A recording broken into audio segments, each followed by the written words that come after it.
Well, hello there. This is Vitriol's Chess Noob, learning and having fun with chess. Welcome to another episode of Quick Wins. And today's game is from another club member from Team Australia, Stoker68. And it's an absolute masterpiece. It's a classic, the Blackburne Shilling Gambit. And we can think of the Blackburne Shilling Gambit as making use of two of the tactical themes in my book, 50+2 Chess Quick Wins.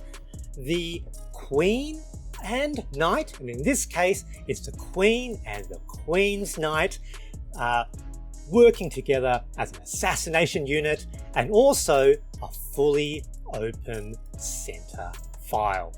The game starts with the most prosaic of openings, the Italian game.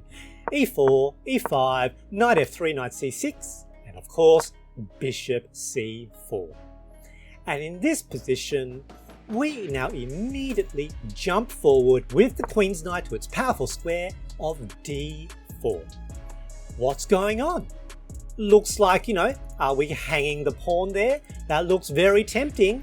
And for white, the knight needs to do something. It's being attacked. So do they take the knight and have it being captured back? Or do they take the free pawn? Or maybe you could just completely ignore it. But then black, does this funny sort of thing. The most natural move here, of course, for white is to capture the e-pawn on e5, which is what white does, and surprisingly, it's a mistake. And here, it's actually minus 0.5. So this audacious move is good for white, but only if white captures the knight. Here, it's very, very tempting. White now has a double attack on black's weak f-pawn. It's almost like a fried liver. But now, that Queen's Knight is making the way for his mistress, the Queen. Queen to g5, attacking the knight. Knight is now placed under pressure again. What is a white knight going to do?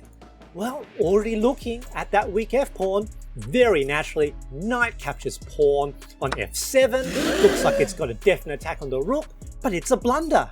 And you can see, in fact, Stockfish doesn't even recognize at low depth how bad it is. -5, at higher depth, -6.4. Because suddenly, Queen goes on the rampage and infiltrates. Queen captures pawn on g2.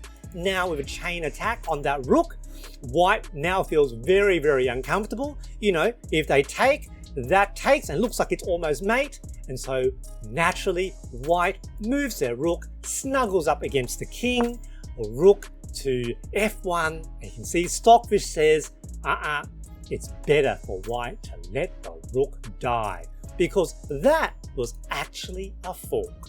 And now Queen captures the e-pawn on e4 with check, and here white has two options, Queen or bishop to block the check.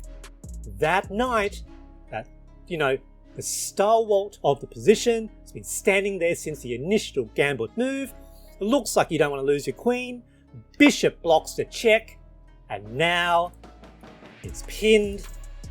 The Queen's Knight now delivers the coup de grace. Knight f3, smothered, mate. Good game, GG.